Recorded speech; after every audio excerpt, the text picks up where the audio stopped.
आज मैं आपको दशा माता की कथा सुनाने जा रही हूँ।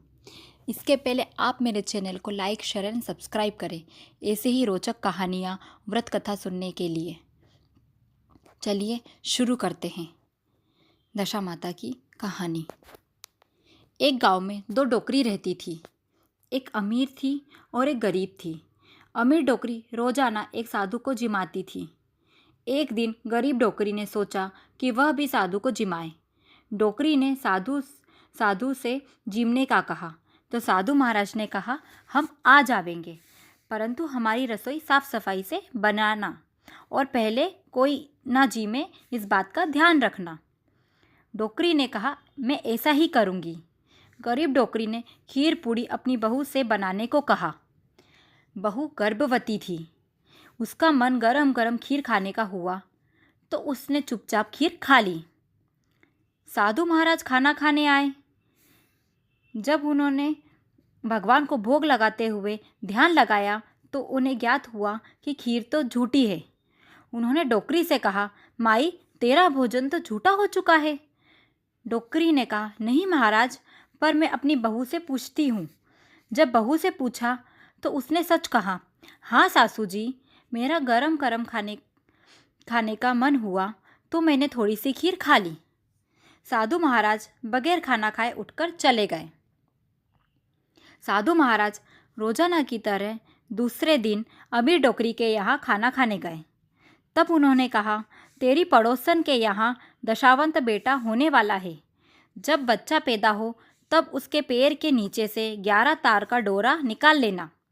तेरी दशा तेरे यहाँ ही रहेगी, नहीं तो तेरी पड़ोसन के यहाँ चली जाएगी।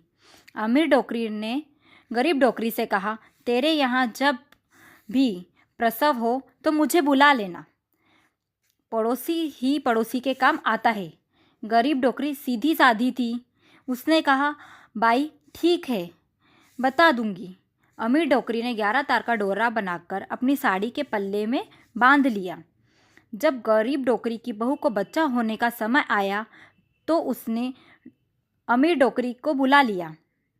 बच्चा पैदा होते ही अमीर डोकरी ने झट से बच्चे के पैर के नीचे से 11 बार 11 तार का डोरा निकाल लिया और घर चली आई। दशा माता ने सपने में गरीब डोकरी की बहू से कहा, मैं तो तेरे घर आ रही थी, पर तेरी पड़ोसन ने तेरे साथ दगा किया है। बहू बोली, माता, कुछ भी हो आप हमारे घर ही आओ, कुछ उपाय बताओ। फिर दशा माता बोली, ऐसा करना, कल 7 पाटले रखकर 7 बार नहा लेना। बहू ने कहा, मैं तो अभी ऐसे हाल में हूँ नहीं। दशा माता ने कहा, तू तो नहा लेना, पड़ोसन के पहले डोरा छोड़ लेना। बहू दूसरे दिन सवेरे जल्दी उठी, झाड़ू बुहारा करा और 7 पाटले पर बैठकर 7 बार नहा ली। 11 लड्डू बनाकर बच्चे के पाँव के नीचे से 11 तार का डोरा निकाल लिया। पीपल के पत्ते पर दशा माता मानकर पूजन किया और डोरा छोड़कर सो गई। दशा माता की कृपा से गरीब डोकरी के भी रात से ठाट बाट हो गए। अमीर डोकरी ने साधु महाराज से पूछा, महाराज, मैंने तो आपके कहे अनुसार किया, परंतु दशा माता की कृपा तो हुई नहीं। साधु महाराज बोले, तेरे से पहले उसने डोरा छोड़ दिया था, इसलिए दशा माता ने उस पर कृपा की। अब आगे से हर साल भादव महीने में जन्माष्टमी के दिन कृष्ण जी के पाँव के नीचे से 11 तार का डोरा निकाल लेना, 10 दिन कथा कहना, फिर 11 लड्डू बनाकर पीपल के पत्ते पर दशा माता बनाकर पूजन करके डोरा छोड़ना। यह सभी को करना चाहिए। हे दशा माता, जैसी कृपा गरीब डोकरी पर की वैसी कृपा सब पर करें। अमीर डोकरी ने गरीब डोकरी के साथ जैसा छल कपट किया वैसा कोई भी ना करे।